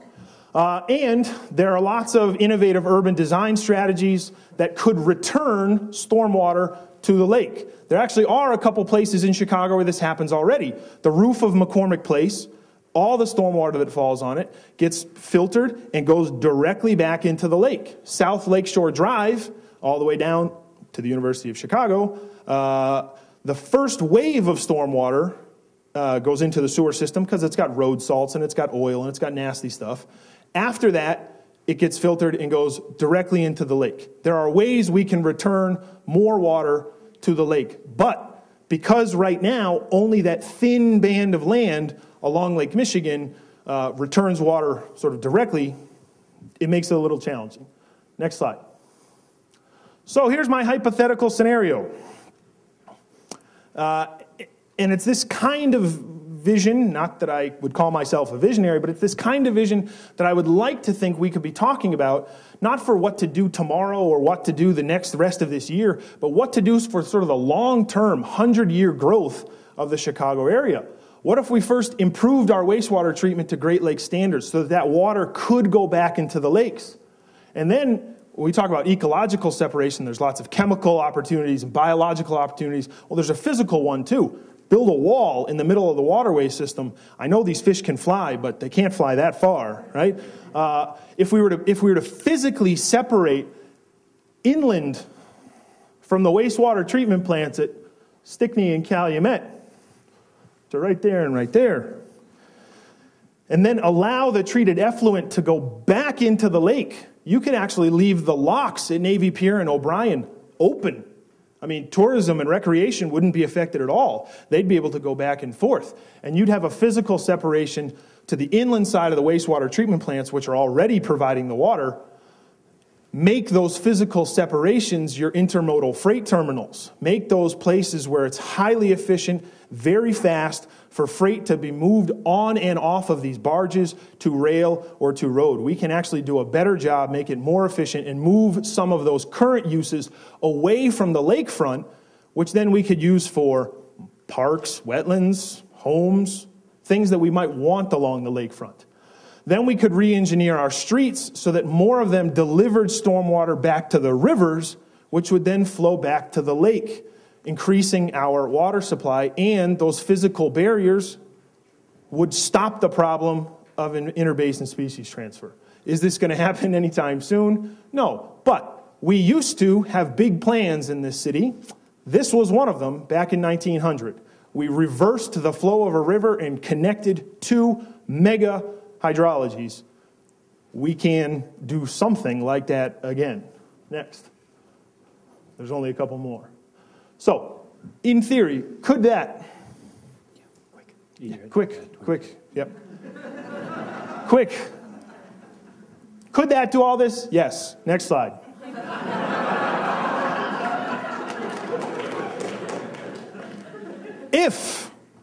If we start to think about all of our 21st century goals for the waterway system, and not just the carp, and not just the freight, and not just the tour boats, but if we take the water in the waterway system into consideration, if we work with our regional partners, if we work with the Army Corps, if we work with the other states, this is what David's going to talk about in a second, if we stop defaulting to this argument that, wow, that's just the way the waterway system works, that's just the way it is, as if Moses brought the schematics down from the mount. We built it, we can change it. It takes some will, it takes some foresight, it takes some coordination. It is not impossible. We need to stop making small plans, and we need to put our minds to it. I'm done. Thanks, Josh.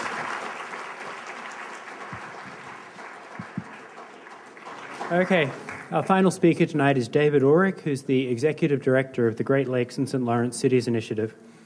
And he'll talk tonight about the need and potential for the sort of regional coordination that Josh has just alluded to. Thank you very much, Ruben. Very dangerous to be batting cleanup at 8 on a Tuesday night when we've heard a lot of things about the carp and everything else. I will try to be as concise and to the point as possible, picking up on Josh's last slide. Maybe if I beam up enough here, we can find the solution, but it's going to take a little bit more than the iPhone or the iPad. But I think Josh has set the stage very well that we need to think way beyond the box that we are in right now if we are going to prevent 100 years from now, when none of us will be in this auditorium, but I'm confident that thanks to Melanie and other good people, the Shedd will be here and people will be coming to understand the kind of challenges we face. And I hope that we can come up with things in the very near term that will really, really be long-term solutions. Next slide. You've seen this plenty of times, so let's go right on to the next slide. I'd like to, let me first mention that for those of you who are not familiar with the Great Lakes and St. Lawrence Cities Initiative, it's a coalition of 72 mayors from the United States and Canada around the Great Lakes and St. Lawrence that Mayor Daley started in 2003. We had initial focus on water quality, water quantity, and waterfront vitality. We're looking at a much broader range of economic, social, and environmental progress to really have a sustainable long-term future for this particular part of the planet. Obviously, there is a very long history of insults that we've all had to deal with on the Great Lakes. Hard to really point out which ones are the worst. Unfortunately, it's rivers catching on fire and lakes being dragged off to the morgue that it takes to get people really concerned about it. But certainly one of the great ones and one of the largest ones, and I think viewed certainly among the top three, if not the top one, has been the incredible biological insult that has been imposed by the introduction of invasive species over the years. As we've learned from the scientific expertise tonight, there are still a lot of unknowns, but certainly the threat and potential from the black bighead and silver could be one of the worst. Next slide. Melanie mentioned the tank up here with Asian carp that you can't see tonight. That is a picture of the tank from a few weeks back, and those are some silver carp in there. You usually see the flying variety. This is when they're actually in the water. Next, just to show you that this work on invasive species can be a very upfront and up close and personal activity. Part of my initiation as a commissioner on the Great Lakes Fishery Commission was to hang a sea lamprey off my arm.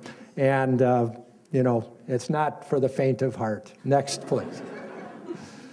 What I want to cover very quickly is how we got to where we are, what we need to do now, and what opportunities we might have for the future. Next slide, please. We've been talking about the carp for much longer than I would like to admit, and there really shouldn't be any surprise that we are where we are right now. Even with all of that discussion, we weren't ready to the degree we needed to be. Thank God Bill Bolin got involved and really helped pull together in a way better than had been pulled together over the last 10 to 15 years, a real plan. And I know Bill worked with a lot of people on this, but it takes leadership like his to really get things galvanized and moving. Well, what have we learned from this, and what kinds of things can we do to be better prepared in the future? Next, please. I think we've made a big mistake, and what you've heard earlier tonight I think should help get us beyond that. There's really a tendency to focus on one big thing and look for the silver bullet. We've been thinking just about Asian carp. We've been thinking just about the electronic barrier for some period of time. At the same time, I think there is a recognition, and I won't engage in the hyperbole of, the superhighway for invasive species. This is a big pathway, and we've known and has been demonstrated a lot has been moving back and forth over the years.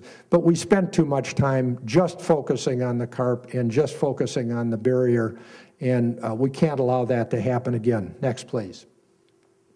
For those of you who haven't been out there, there is Mr. Shea from the Corps of Engineers, who I think has done a fabulous job in terms of working on this. This is all of the above water mechanics for the A, I think barrier A, 2A, and then 2B is behind him, and there's construction work on that going on as well. Next slide, please. Well, how can we avoid the problem in the future? And let me say that we've got to do some short-term things. We can't just focus on mid and long-term, but we've got to look at all three at the same time. We've got to look beyond, as I've said a couple of times already, Asian carp. And I think there's a real preoccupation with just the navigational issues associated with it. Obviously, those are important things, but this is a lot bigger than just navigation on the Chicago waterway system. I will say that I think the work that Dr. Lodge has done with eDNA, and nobody likes lawyers and nobody likes litigation, but there's nothing like a little of that and a little eDNA to get people's attention and create a sense of urgency. You hate to have that happen, and you hate to have that to be necessary, but it did the job. I think the real question is that people, we're not seeing it in the papers and on TV every night anymore. People start to forget about it. I'm really pleased to see as many people out there now who still are concerned and want to learn more about it. We must maintain that sense of urgency in dealing with that. And as others have alluded to, the whole Great Lakes Coalition that we as mayors were part of, and the governors and the Indian tribes and the federal government came around with the Great Lakes Compact very well.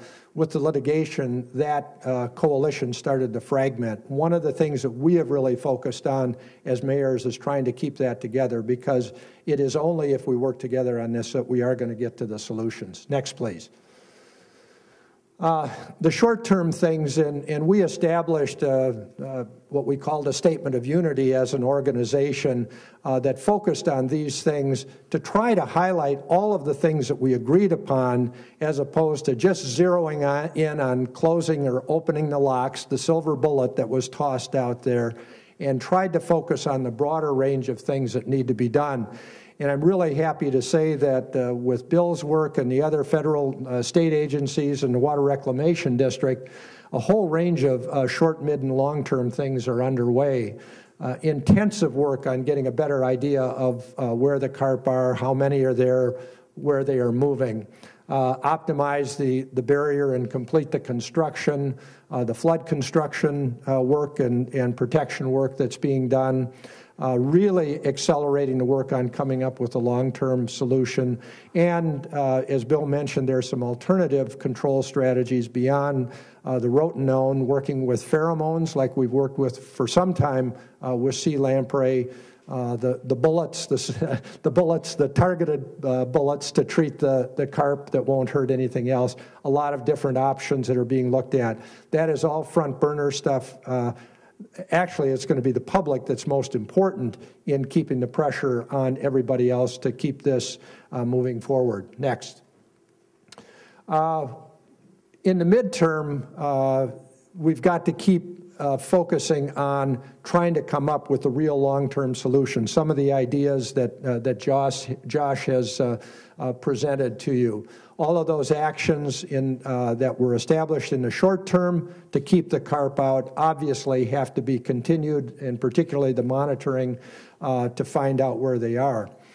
One of the things that really tripped us up in getting the barrier in place sooner was really dealing with the legal authorities and funding sources for that barrier. It was not a big amount of money when you look at federal and state budgets combined, but you would not believe the amount of time that was consumed in getting to the point where construction could proceed. We absolutely cannot allow that to happen again. Next slide. In the long term, we got to find out what is this real long-term solution and then really, really move forward with implementation of that. Next slide. And here's where it really gets tough.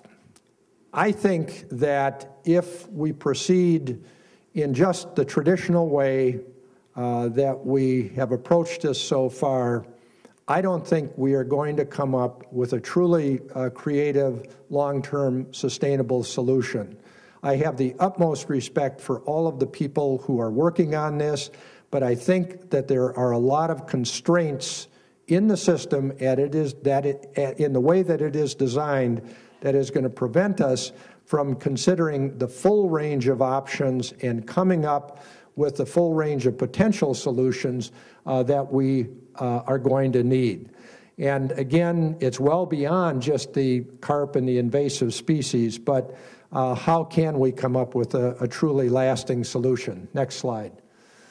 Again, Josh mentioned a number of these. It's the movement of all the species. It's wastewater, stormwater, flood control, transportation. It isn't just about the barges and the tour boats. There's a lot more in terms of transportation going on here. I'm going to throw in the airport and all of the people and goods that are coming in as well. We really have to look at this in a multimodal fashion. The economic activity and development, and not just in this area. This has a huge influence on the rest of the Great Lakes system, and we have to know more about that.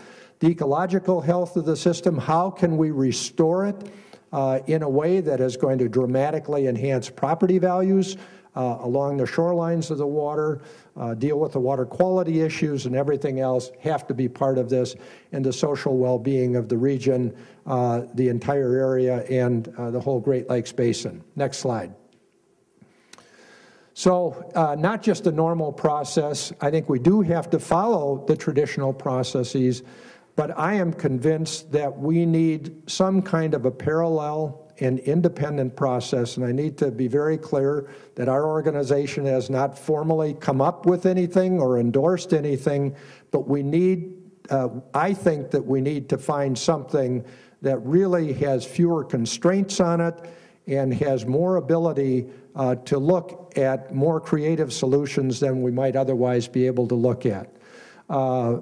If we have a parallel process, obviously the two need to come together at some point. Whatever process or processes we have must be totally open and totally transparent so the public knows what's going on, and we need to get ultimate and full buy-in and support. Again, I don't know what that process is. I don't know what the solutions are, but I think we've got to get going very, very quickly on trying to find them. Next slide. To wrap up, I think we have a chance of a century to do something right, and shame on us if we blow this opportunity. We need to get the best minds together to do this. It cannot be a business as usual thing. There's too much at stake, and it's too much of the magnitude of the project is just too large. And it must be a unified effort with just a relentless focus on ultimately getting to the solution. And if we do it right, the next slide is what we ought to be looking at.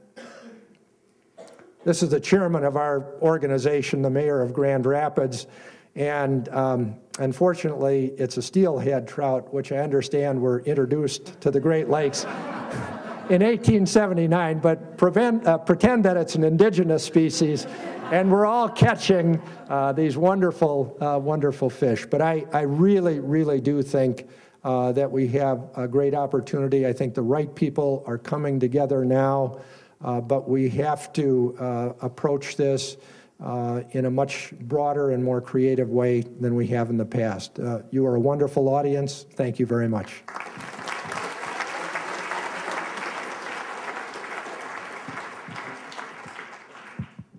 I'd like to invite all the presenters up onto stage.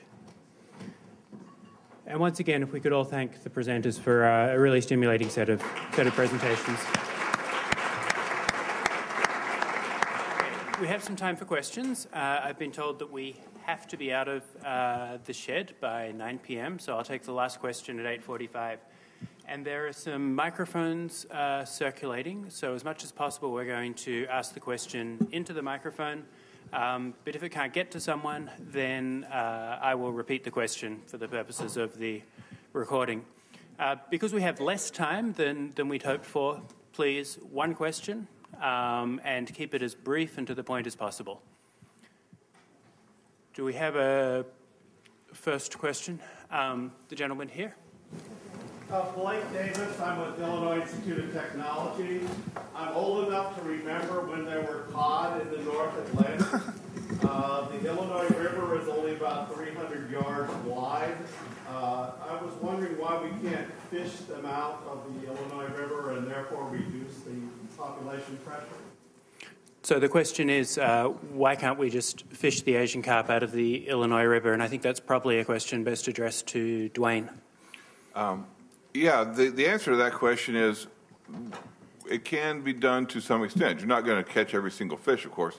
But we do have models that indicate that if we harvest enough of the larger fish, that we should be able to have an impact on the population. And in fact, that is happening now based on my interviews with the people who are primary buyers of the fish.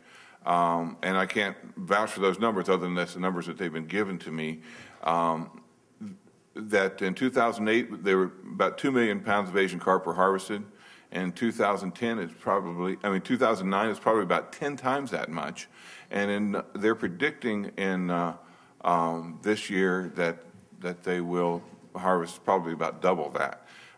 It depends on a lot of different factors, but these markets are developing, and we hope that it will have an impact on the population and thus on propagule pressure towards the Great Lakes as well. In the white here. Okay, I'll just project. It seems like a very common theme among the presentations was, as Mr. Ellis put it, to eliminate the risk of invasive species transfer. My question really that I feel like wasn't addressed too much during the presentation is at what point does this kind of human control constitute a disruption of natural evolution? And to follow up with that, why is allowing this kind of species transfer considered not an acceptable solution? So the question is, to what extent is human control of the species spread interfering in some sort of evolutionary process? I think David Lodge. I'll take a crack at it. I think when you look at the natural processes, they occur on a much smaller and slower time scale. And what we're talking about, why we are concerned, not just in this area of Chicago, but globally when we talk about invasive species, what we're concerned about is that species by the thousands are being transported far much greater distances at much more rapid rates than they ever would have achieved on their own. Now, it's not necessarily, I want to be clear about this, it's not necessarily that it's always a bad thing that a species moves from one place to another. We wouldn't have North American agriculture if we hadn't moved species from one place to another. But what we're concerned about is species that cause harm. And so when you unintentionally move species, it's very rare that anything good comes from that, and it's quite often that something very bad comes from that. When we're talking about species that we know are harmful and are moving, and we are in a position to possibly do something about it, that we should do something about it, and that's the situation we're in now in the Chicago waterway. I guess if I may, though, to whom are they causing harm? I mean, what is the underlying problem if it's an issue of some fish species being depleted, other fish species are coming in? So it's not total depletion of natural life. Others may wish to weigh in on this. The notion of harm is human perception of harm. That would be my definition as a biologist. Again, I'm not talking about it's necessarily harmful for a species to be moved from one place to another. It's harmful if people think it's harmful. I think if you were to go talk to people on the Illinois River and in other areas of the world where Asian carp, silver carp in particular, and bighead carp have invaded, you would find, if not uniformity, a large consensus that these fish are harmful. Okay, can I jump in for 2 seconds? My guess is, just societal norms being what they are, every time there is the threat of an invasive species transfer, there will be a reaction of some kind that is going to cost us a lot of money. As David and I were talking about, there are a whole host of other things associated with the waterway system that don't really have to do with species transfer, but that currently are drains on public coffers and our tax dollars. Right? There are a whole host of reasons beyond this fish to be, playing with the waterway system and fixing it. I understand your point. I think there are other costs to be looking at here than just the cost of what the species can do to other species or, as David's saying, harm to what we think of as valuable. Okay, the gentleman here in the blue. The multi-tiered framework that Bill Boland was outlining seems to allow the interbasin waterway question to remain open, while at the same time being key toward keeping the carp out of the Great Lakes. But we do have this long history of having other invasives that are not fish, they're plants and things like that going in and out. If that plan is implemented on a multi-decadal time scale, do we risk accumulating a non-carp invasive species? So the question is, if we continue what Bill spoke about with the multi-agency framework in perpetuity, or at least for several decades, what are the likely outcomes in terms of other invasions? Yes. Thank you. Maybe I'll just add a little bit to that. I thought you might. I think Senior Advisor to Administrator Jackson Cameron Davis says it best. For our framework, the ideal situation is that we keep the good things moving through the system, which is the traffic, and the bad things from not moving through the system. As you heard me say in my remarks, so far to date, there's been one solution, and that is an engineering solution through the electric barriers. That cannot be the only solution that needs to be put into place. That's why all the federal agencies that I talked about and the state agencies are coming together to do whatever we can short of permanently closing the waterway. I'd also like to remind everybody in the audience, the CSSC exists because it is a congressional mandated navigational waterway. It literally would take an act of Congress or an act of the Supreme Court to close that waterway. But thank you for that comment and observation. In the blue shirt here. Thank you, sir. First, I'd like to thank you all for coming here tonight. And second, my question is, what are the natural checks on the Asian carp species in their native habitat, and could those be imitated or imported here to where we are to keep the species in check? Thank you. Historically, there were a number of huge predators in the Yangtze River and some of these other places. They had a species of paddlefish, for example, that's well over 20 foot long, and it actually had teeth like a shark. Our paddlefish is a filter feeder, but theirs was a big predator. But fishing is one of the options that has been put forward. It has certain drawbacks because if you create fisheries for these fish, there are more opportunities and more reasons for the fish might be moved around to new places, and it also establishes a lot people that have their livelihood wrapped around it. So if we come up with a way to get rid of the fish somewhere down the line, it'll be politically difficult to do so with these advancing markets. So there are downsides to improving fisheries, but that is one of the things that is happening. Lance? Yes. Are there not other species of Asian carp that have become established in Lake Michigan? Well, the common carp... I'll just repeat the question for the people at the back. The question is about other species of Asian carp that may be established in Lake Michigan. The common carp, which is Eurasian, it's native to Asia and Europe, is definitely established in all the Great Lakes. The common carp is probably one of the most damaging fishes in North America. It's partly because it's so well distributed.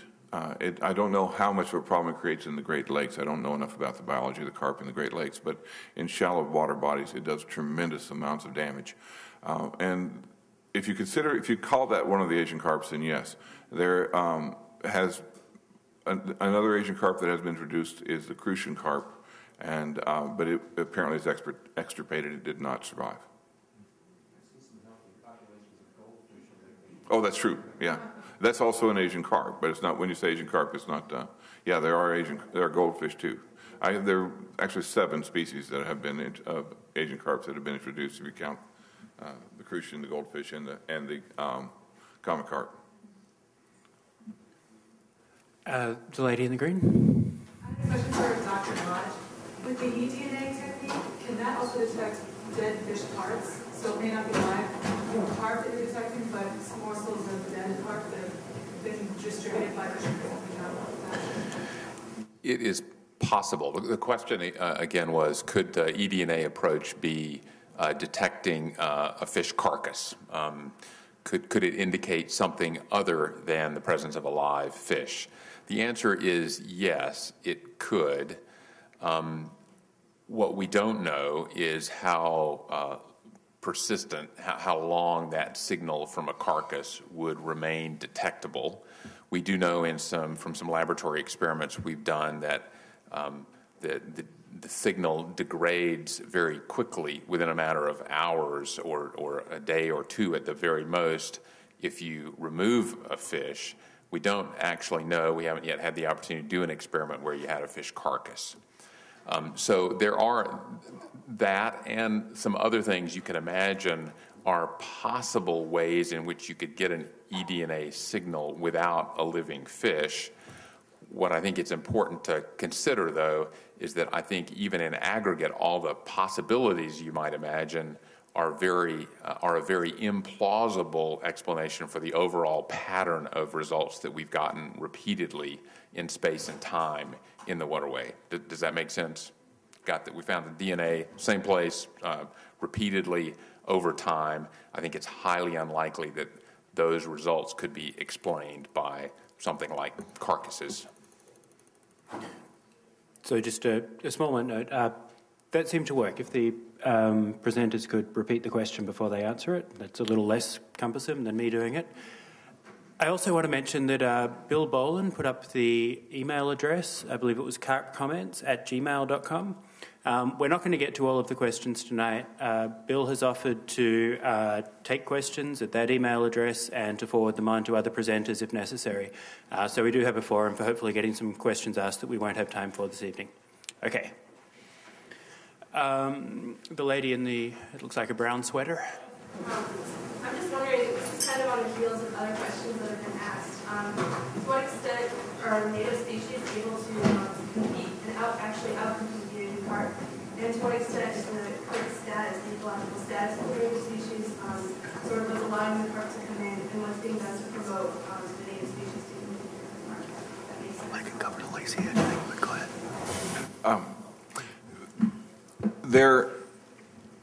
Most of the information we have from around the world on Asian carp effects on native fishes is in lakes, not in rivers. What we have in the United States in terms of the effects data is just rolling out now. We now can show that fishes that have that eat plankton throughout their life are being outcompeted. In a study that we did at our lab, where you put paddlefish and bighead carp together in the same ponds, the paddlefish are outcompeted. So we know that bighead and silver carp are just about the most effective freshwater filter feeding fishes in the world. They're very, very effective, very, like many carps, they're very highly adapted fish.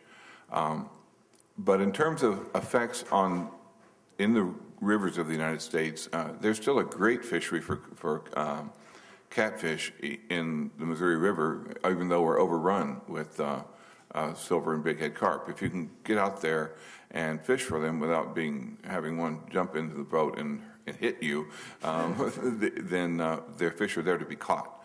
So I'm not certain if I answered your question, and you had it. Yeah, let me just talk briefly about what we're trying to do to prevent the spread of Asian carp through existing enforcement or legal mechanisms. I applaud the city of Chicago. 2 years ago, Pat, prohibited the sale of live Asian carp 3 years ago, prohibited the sale of live Asian carp within the city of Chicago limits. The second thing that's being done, the state of Illinois, through the IDNR, is currently assessing bait shops. We believe that there may be bait transfers, so they're making sure that those bait buckets aren't the source of possibly some spawning stock. The third thing, there's something called the Lacey Act, and the Fish and Wildlife Service is assessing whether or not there may be illegal importation of live Asian carp from states. That act prohibits the transfer of invasive species from state to state. Thank you for that comment and question. The gentleman in the blue shirt here. Yes, sir. A question for Dave Ulrich. Most of these presentations tonight, with the exception of Dr. Lodge, were sort of, my interpretation, Chicago-centric.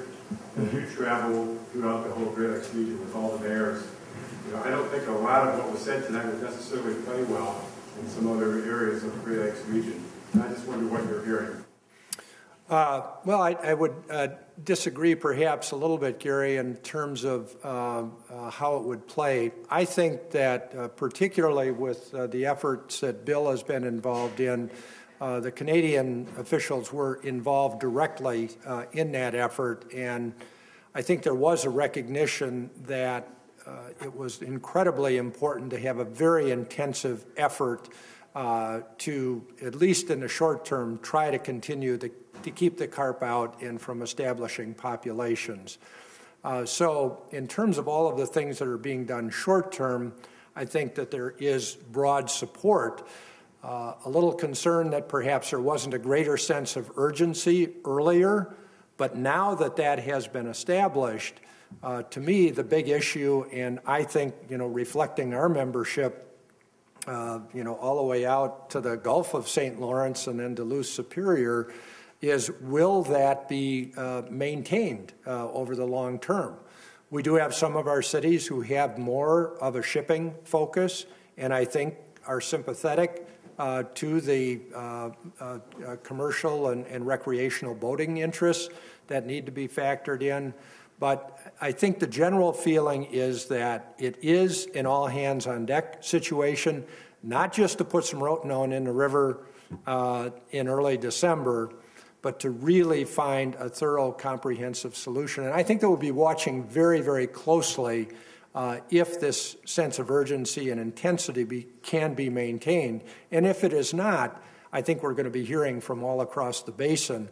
And also, if we come up with solutions that are just Chicago area centric, I don't think that's going to pass the, if you will, Great Lakes and St. Lawrence test with the other states and the other cities. So we really have to think of this in a much broader scale.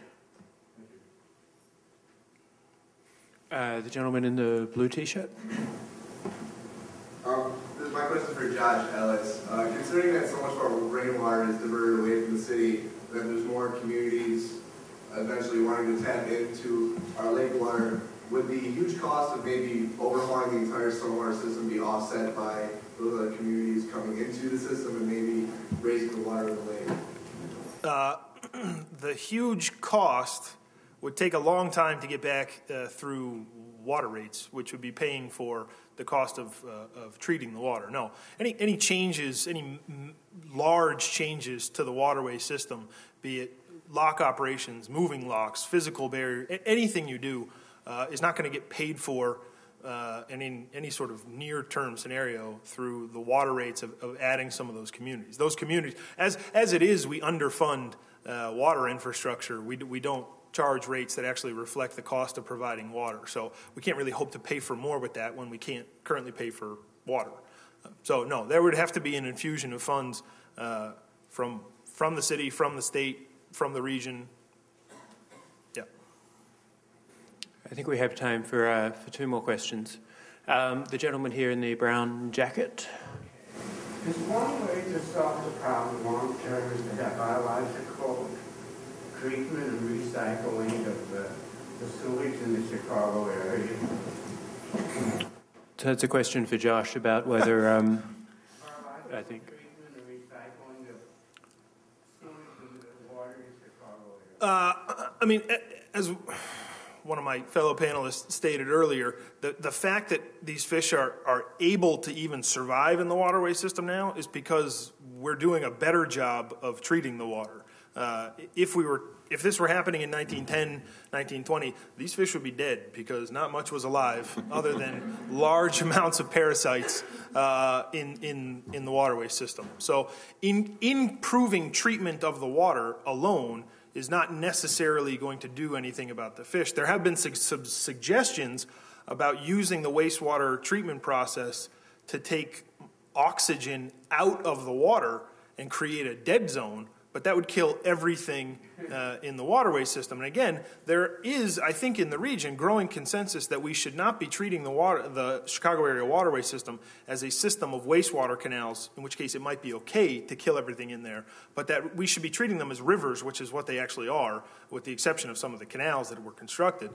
So I don't know if taking the oxygen out to kill everything would fly with the region as a whole. But no, just treating the wastewater is not necessarily going to do anything to the fish, other than make the habitat better for them to live in. I would like to see us return all of it to the lake, but that requires a huge investment in wastewater treatment to bring it up to Great Lakes standards, and then moving stormwater to one of the waterway systems of the lake. Yes. We'll take one final question. The gentleman with the sunglasses. Well, I know Mr. Jed was talking about how Asian carp are lake fish in some parts of the world and whatnot. But it seems, especially around like Starved Rock area and other river systems, they have ample food and spawning habitat. And with the presence of zebra mussels in Lake Michigan, and you even said in your presentation, that might deter them from going any further. I think there are more pressing matters in the lakes, like VHS, the possibility of VHS, and even issues like biomagnification. So while I have all you guys in the room at the same time, in all honesty, like on a scale of 1 to 10, the threat of the carp, where does it rank compared to other environmental issues the Great Lakes are dealing with? I'll take a first crack. My first response would be, it's not just about Asian carp. And I would put invasive species, and I think many other knowledgeable experts in the Great Lakes region, we can take a sample here, would say that invasive species have, over the history of the Great Lakes and looking to the future, been one of the major changes of the environment and of economic factors in the Great Lakes region. Just think about alewives and sea lamprey. At the other end of the panel, I'll say a 9 for carp and a 10 for Asian species. I think it's real serious. Okay, well, I'll draw it to a close. I'd like to thank once again our panelists who've taken a lot of time out to be here.